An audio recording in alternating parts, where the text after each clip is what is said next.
Plato was born around 428 BC, during the final years of the golden age of Pericles' Athens. He was of noble Athenian lineage on both sides. His father Ariston died when Plato was a child. His mother Pryxian remarried the politician Pyrilampus. Plato grew up during the Peloponnesian War, 431 to 404, and came of age around the time of Athens' final defeat by Sparta and the political chaos that followed.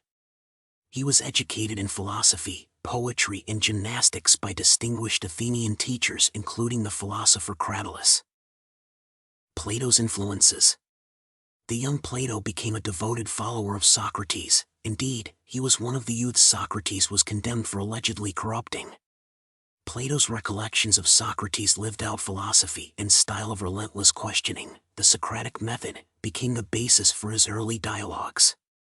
Plato's dialogues, along with Apologia, his written account of the trial of Socrates, are viewed by historians as the most accurate available picture of the elder philosopher, who left no written works of his own.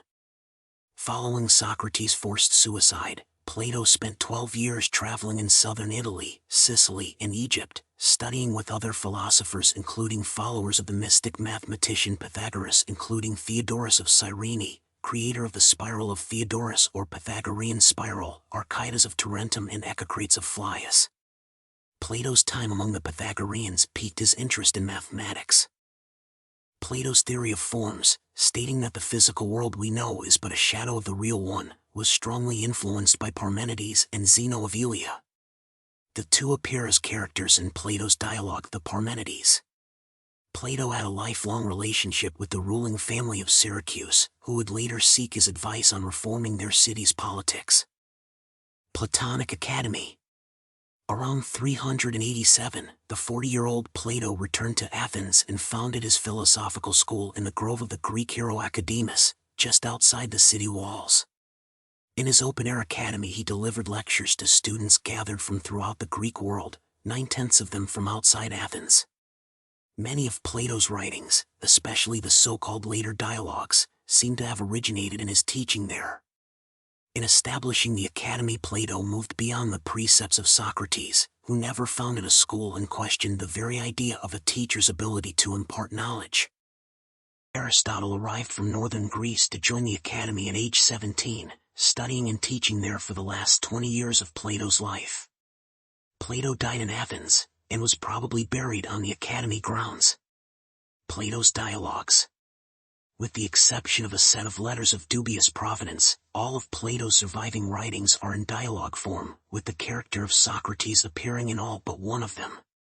His 36 dialogues are generally ordered into early, middle, and late, though their chronology is determined by style and content rather than specific dates. The earliest of Plato's dialogues offer a deep exploration of Socrates' dialectic method of breaking down and analyzing ideas and presumptions. In the Euthpyro, Socrates' endless questioning pushes a religious expert to realize that he has no understanding of what piety means.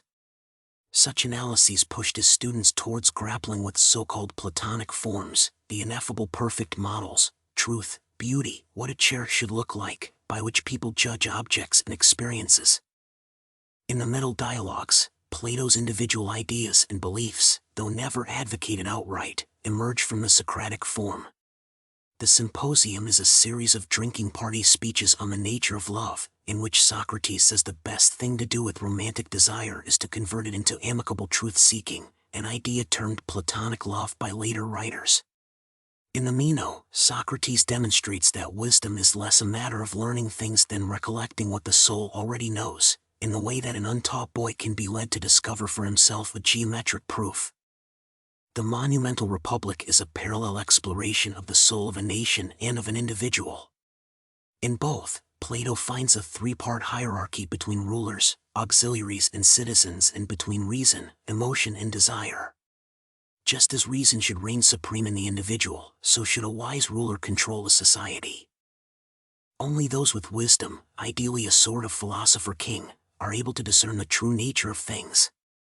The experiences of the lower tiers of the state and of the soul are, as Plato's famous analogy has it, related to true knowledge the way the shadows on the wall of a cave are related to, yet wholly different from, the forms that cast them. Plato's late dialogues are barely dialogues at all but rather explorations of specific topics. The Timos explains a cosmology intertwined with geometry, in which perfected three-dimensional shapes, cubes, pyramids, icosahedrons, are the Platonic solids out of which the whole universe is made. In the Laws, his final dialogue, Plato retreats from the pure theory of the Republic, suggesting that experience in history as well as wisdom can inform the running of an ideal state.